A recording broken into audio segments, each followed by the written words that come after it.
那边就是当年关押皇长兄的地方，过去看看吧。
你放心，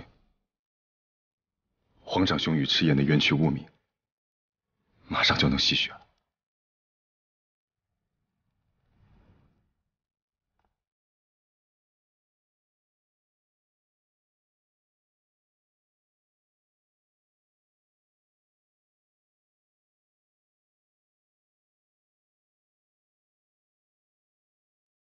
诸位大人，本宫有件重要的事要说，你们听着。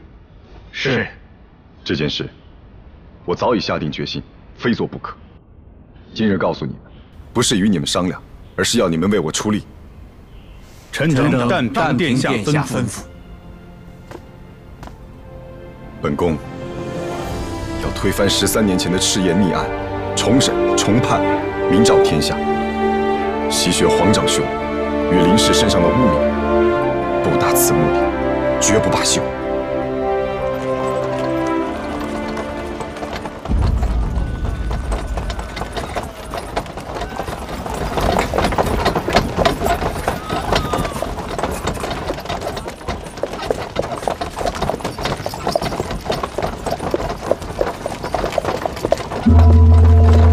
难道谢玉的死讯已经入京了？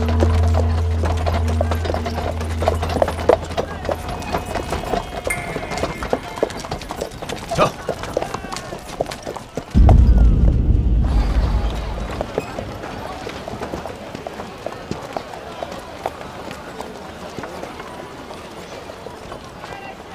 如此境遇，你还肯来为我送行，真是多谢了。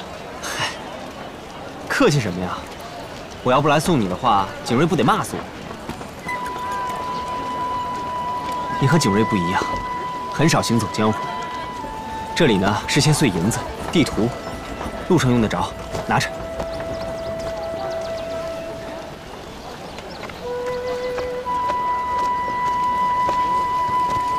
黔州路途遥遥，又是潮湿烟瘴之地，我还真替你担心呢。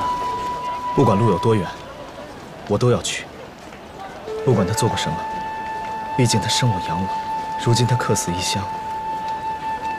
我想我唯一能做的，也就是把他的骸骨接回来而已。以前啊，以为你圆滑伶俐，还真是小看你了。没想到出了这么多事以后，你成了长公主身边最坚强的孩子。大哥不在，母亲身边没人照顾。你有空的话，帮我多照顾些。放心，一路保重。走了。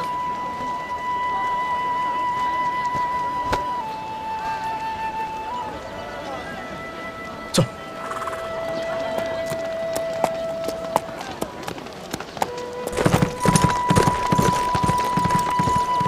一路平安。谢弼已经出城了。是。路上照应一下吧，毕竟也是个无辜受累的孩子。是。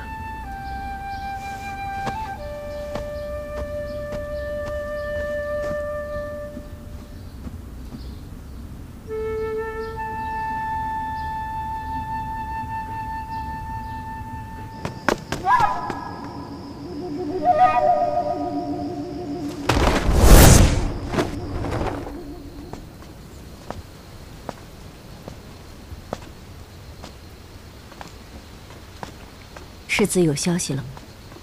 还没有。黔州山高路远，也不知道他这一路要吃多少苦头。二公子行事稳重，不会有事的。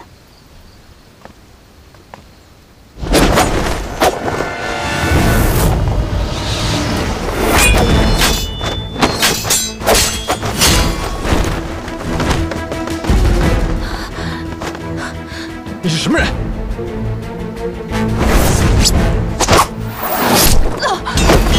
有刺客！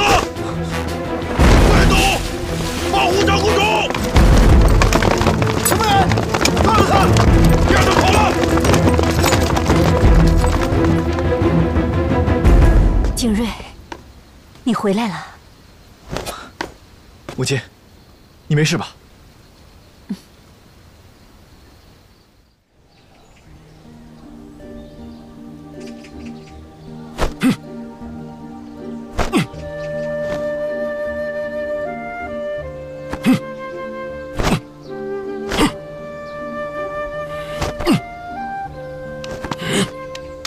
哎呀，好啊！要是病人都能像你这样就好了，既听话又努力，比有些人强多了。来，让我诊一下。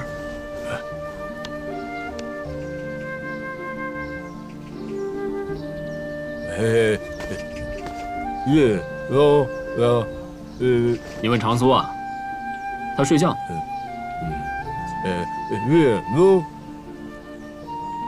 听不懂。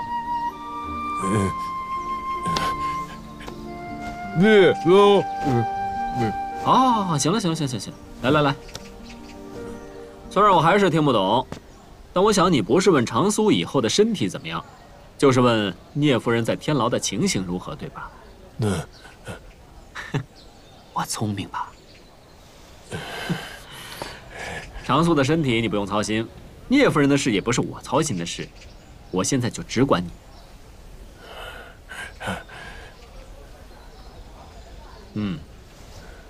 情况越来越好了，但是你现在也不能太过用力，快回屋休息吧。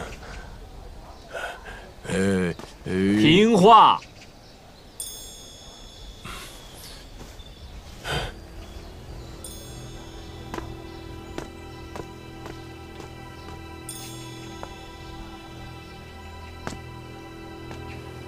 令公子，令公子，你还在吗？我谢谢你，人还活着呢，喊什么？找到了，找到了。什么找到了？冰絮草我们找到了，刚从东海送过来，一点损伤都没有。用琉璃瓶子装的，很小心，根也没坏。您快看看呢。对呀，没错，是冰絮草。那就好。既然草药已经找到了，你准备什么时候开始啊？对啊。开始什么呀？救宗主啊！魏征啊，我真的不想让你失望。这冰絮草呢，的确是可遇不可求的奇药。你们药王谷能找到这一颗，看来花了不少的心血。啊，可是是谁跟你说的？这个冰絮草对小叔的病有用？是老阁主啊。令公子，你说什么失望？是老阁主亲口对我说，冰絮草可以调理少帅体内的寒症。你是不是不会用啊？是啊。如果你不会用的话，就算老阁主云游在外，我也一样能把它找回来。我爹什么时候跟你说的这个冰絮草的事儿？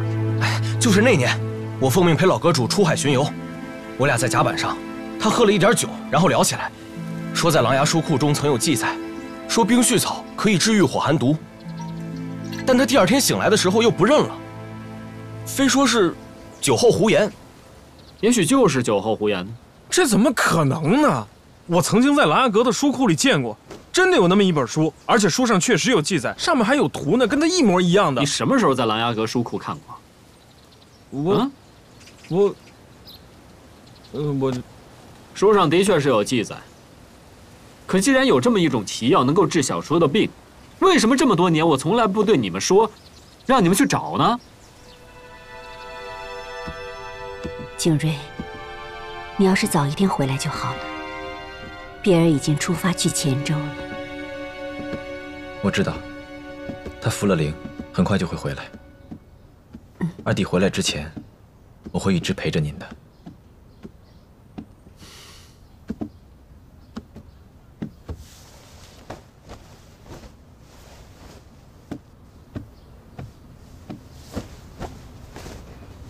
景睿，昨天晚上那个刺客，他为什么要杀我？我现在已经是一个无足轻重的人了，谁会想要我死呢？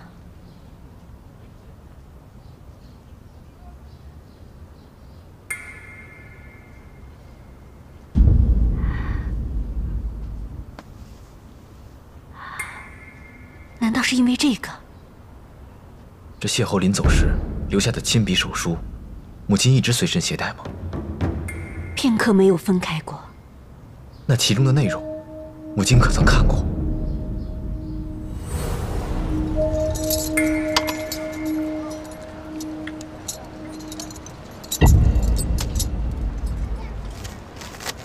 这封手书我不会给任何人看，我也不会看。你之前做过什么，我也不想知道。不知道最好。我之所以答应帮他收着这封手书，不过是因为他的托付，想要保他性命罢了。其中的内容，我并不想知道。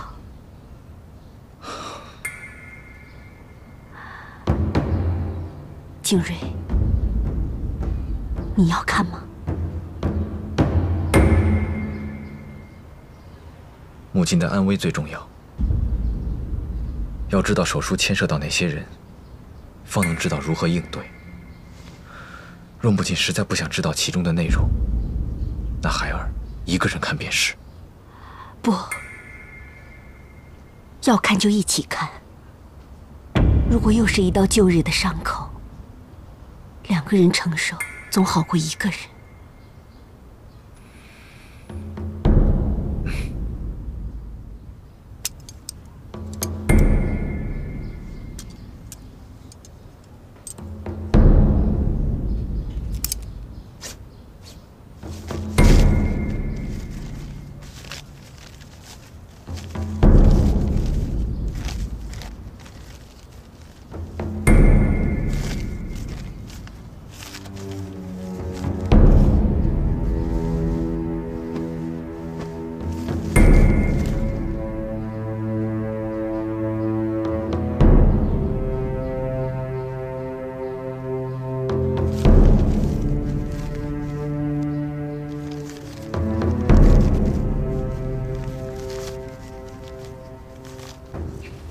你说的这些我都想过，但古籍上确有记载，冰絮草长于毒则绝育，常常有人终其一生送掉性命也难找到一株。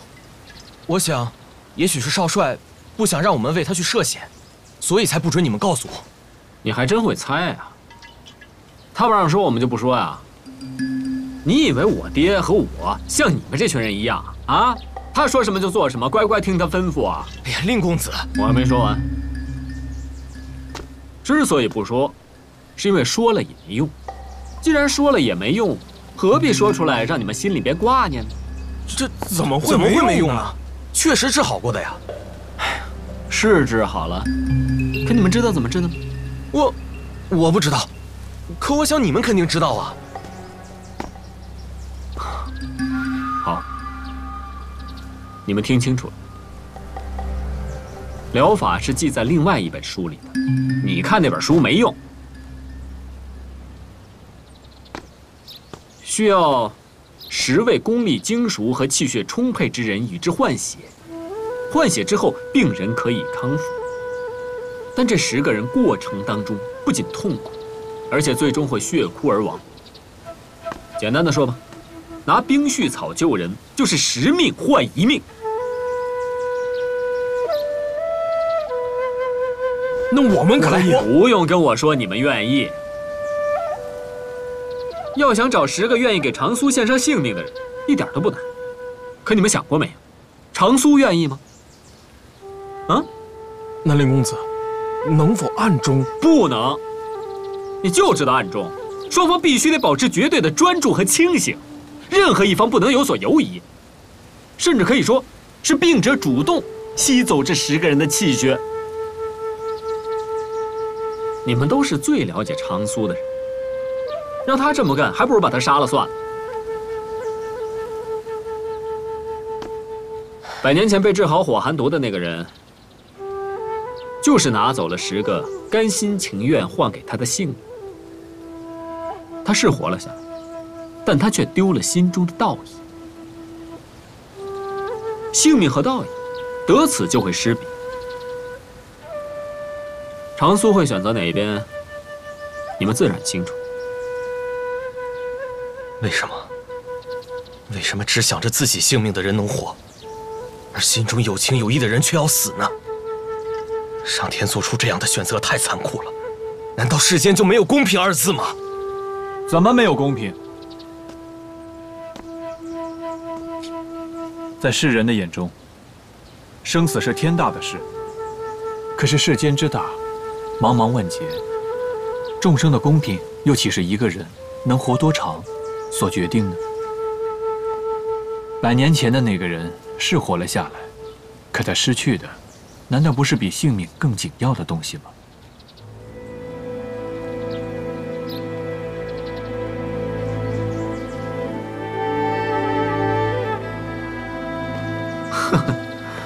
听听这论调啊，都快参悟成佛了。你们要真是懂得他的心思，就赶紧忘了这个事情吧。他再这般感悟下去，人还没死，他就先出家去了。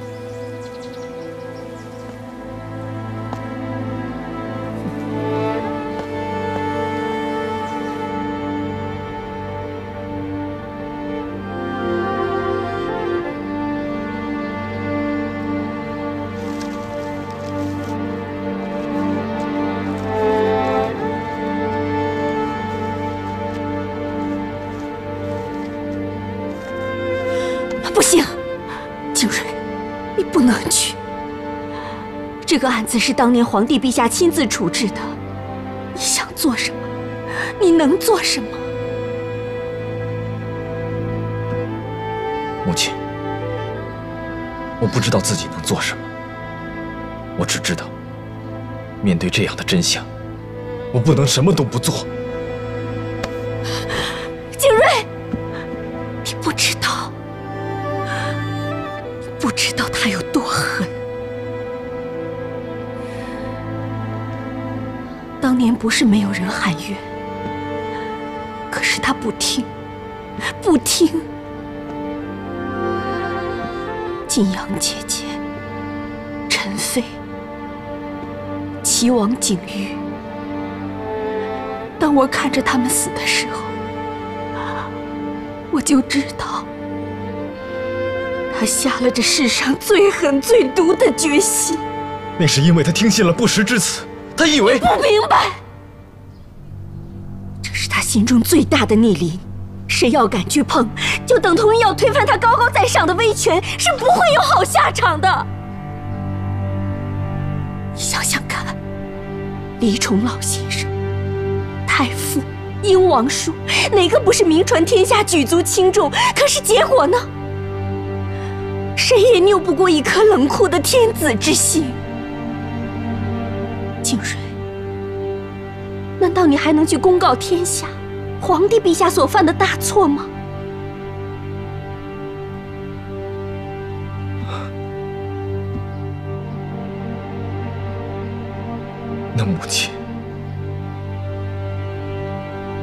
得当什么都没有看到是吗？把真相从脑中抹去，就像从来都没有读到过这封手书一样，是吗？一代贤王，一代名帅，7万忠魂，多少人心中的清明和理想就这样无声无息地被埋葬了。景睿，我知道母亲的想法，可是真相就是真相。或许我们没有能力改变所有被颠倒的黑白，但是至少我们不能做隐瞒者的帮凶。可是你做不到，你除了白白送上更多人的性命，你什么都做不到。景睿，你是娘的孩子，娘的骨肉，娘不能眼睁睁地看着你去送死。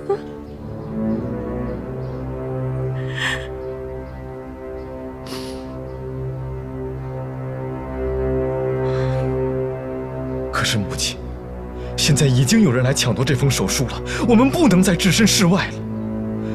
我虽然做不到坐视不理，但是为了您，我不会鲁莽行事的。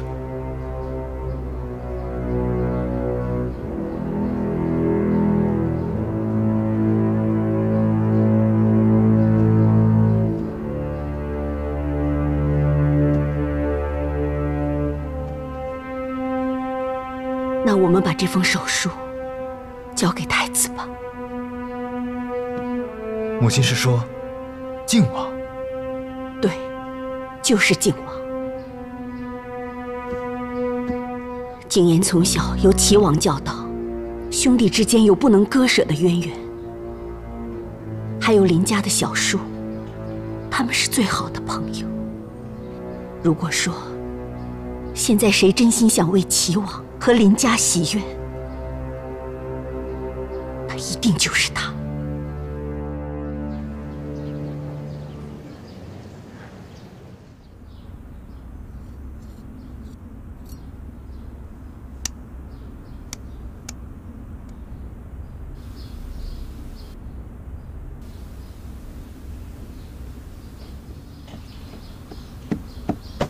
宗主，东宫那边传信过来，殿下已和严侯谈过，他绝对没有问题。严侯只是备选，溧阳长公主出面才是顺理成章。那明日还去东宫吗？去。翻案之前有些事情，我要跟景琰说清楚。是。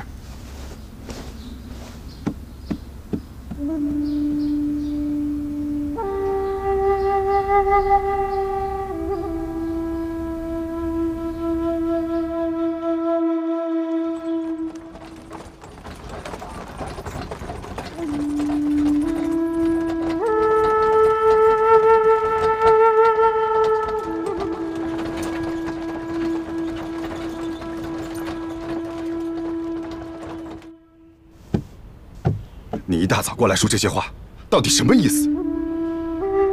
重审旧案的准备已经10之8九，赤焰的清明很快就能重现天下，你为什么要说不能和以前一样？就算这件案子翻得再彻底，我也只能是梅长苏，不能变回林殊了。为什么不可能？只要污名洗雪，你当然可以得回原来的身份。如果谁敢对此有所异议，你先听我说完。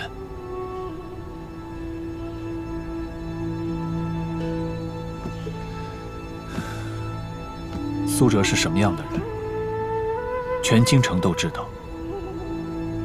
身为阴鬼之士，行阴鬼之术，虽是夺权利器，却终非正途。可是，景琰，对于我而言，翻案就是结局。可是对你来说，一切才刚刚开始。那又怎样？你是未来的天子，要清除积弊，强国汉民，要扭转大梁这数十年来的颓势，要还天下一个去伪存真、清明坦荡的朝局。想要达到这个目的，你必须要有一个完美的开端。王者英灵在上，他们也希望在天下人的心中，你是一个有情有义、公允无私的君主。我能做到。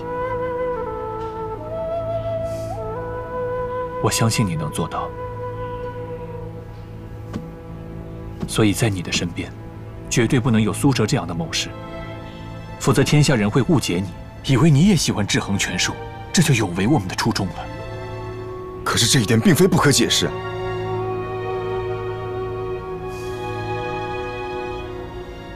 我以苏哲之名，在京城行事已久，这2年大大小小的风波，与我都脱不了干系。还有，我的相貌已经大改，身上并没有半点往日的痕迹。如果只凭你们几个作证，就说我是当年的灵叔，这也未免太过惊世骇俗，令人难以置信。我不想因为一桩清清白白的平冤之举，变成令人揣测、真假难辨的密室。那我这13年的努力，岂不是白费了？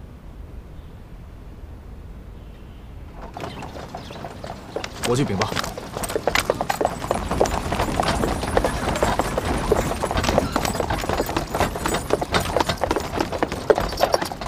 小公子，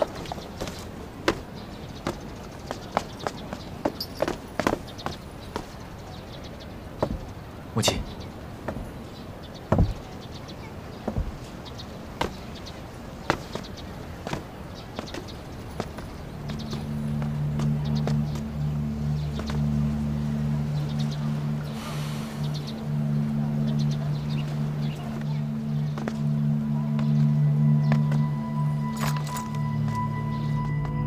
正是因为你13年的辛苦，我才不能让你再受委屈。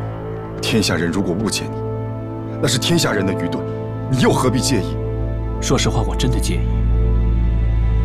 我希望你也介意。只有把天下人的看法放在心里，才能够懂得自省和约束，才能够成为一代明君。小叔，这和你说的是2回事。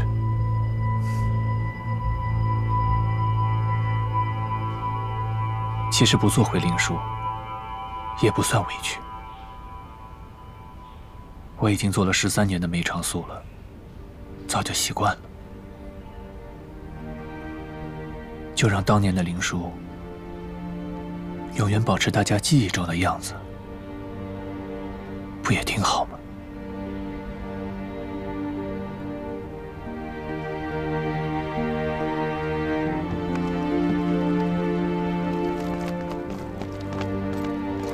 启禀殿下，立杨长公主请见。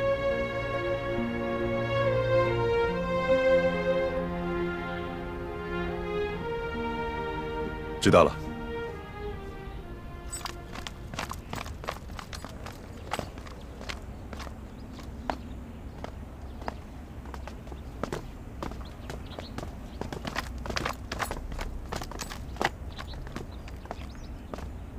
太子殿下，姑母，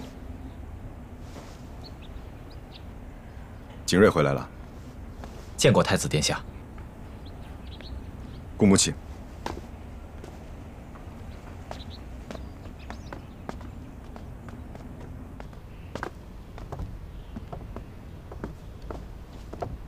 见过长公主殿下。景睿，好久不见。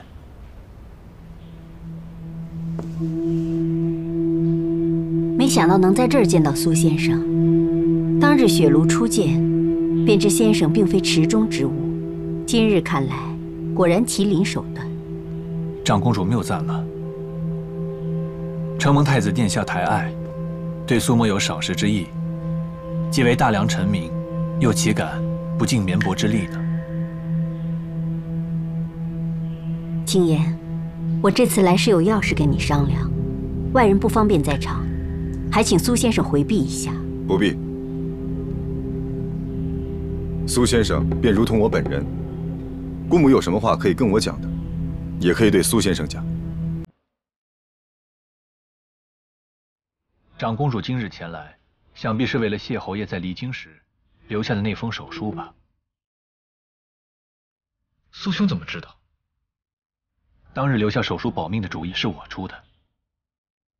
想必二位已经看过谢侯爷所写的内容，不知有何感想？那封手书的内容，你居然早就知道？我知道又有何用？天下人还不知道。长公主，你们姐妹情同手足，不知这些年来，故人可曾入梦？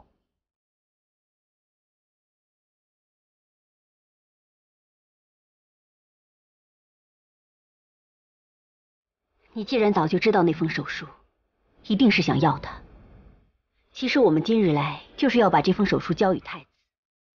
既然这样，请拿去吧。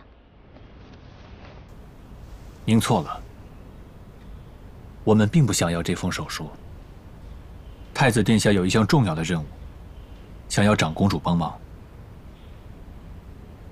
苏兄，家母已身居简出多日，能做的有限。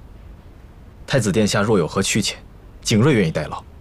景睿，就这件事情而言，你能做的才是有限。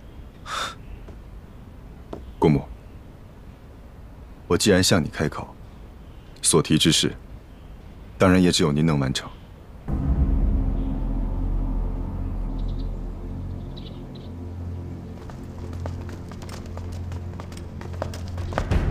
侯爷请。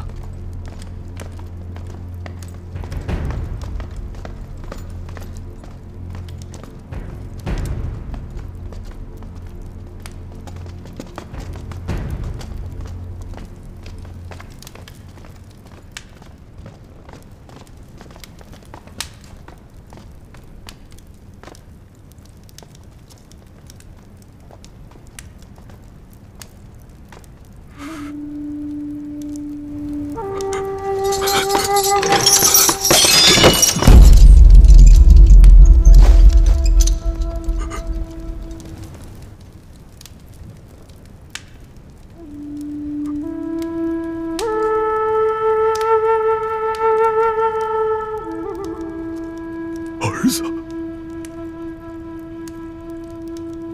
卓儿，跪下给他磕头，算是谢他一点血脉。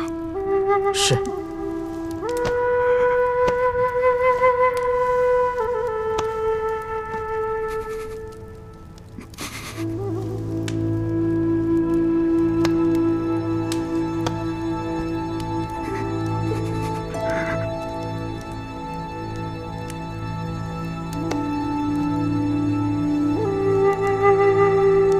持身不正，持心不纯，则权势富贵皆如云烟。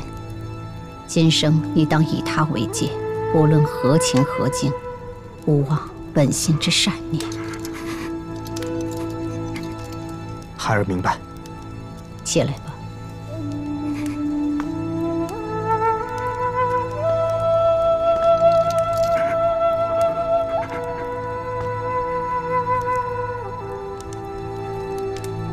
你伏法以后，卓儿会为你料理后事的。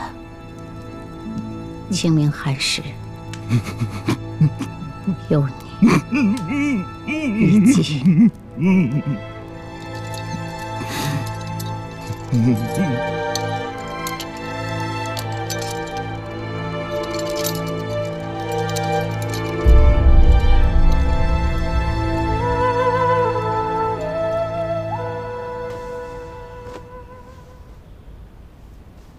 太子有什么事，就请讲吧。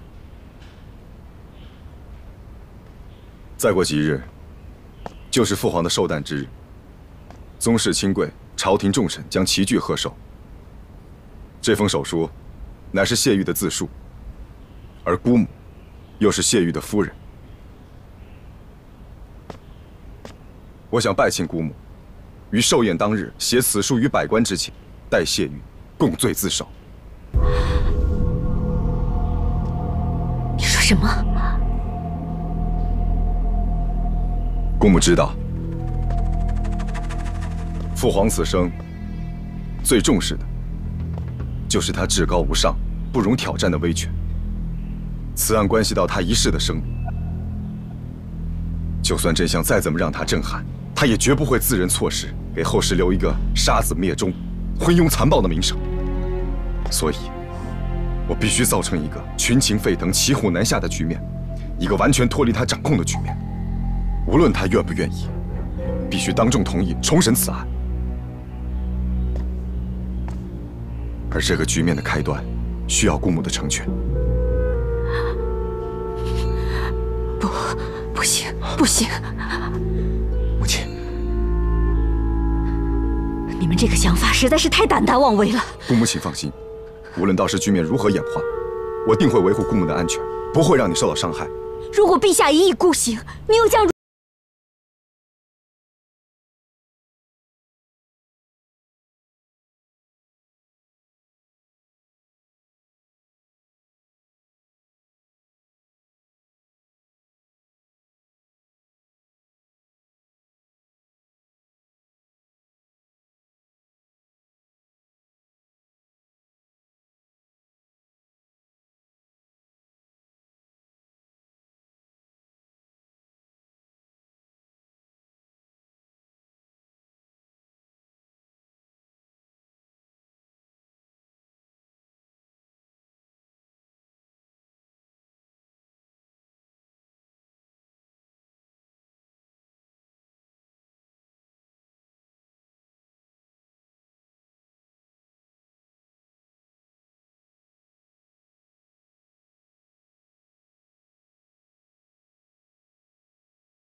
启禀娘娘，昭仁宫总管派人过来，说有事向娘娘禀报。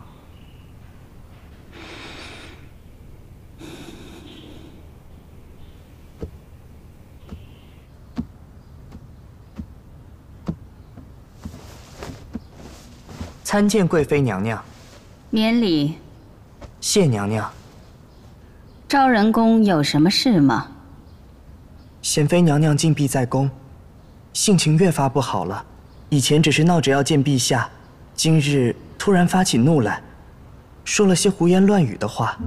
总管听了害怕，便命我过来问问娘娘的意思。玉贤妃想必是思念献王了，我这就过去看看。长公主是在问手告之后的好处吗？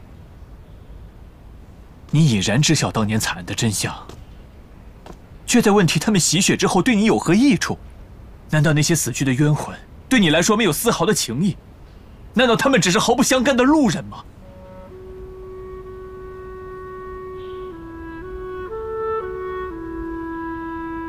算了，进殿手告需要莫大的勇气。长公主若无真情实意，会适得其反，乱了殿下的计划。我们还是另择他人吧。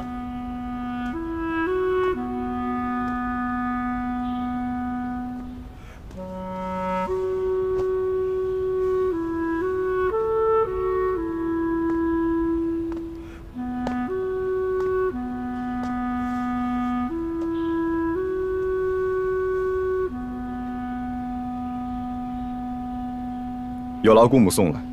侄儿，待王者领情。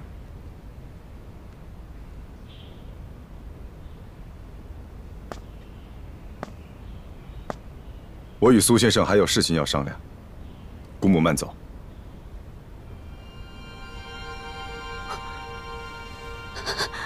景琰，姑母请吧。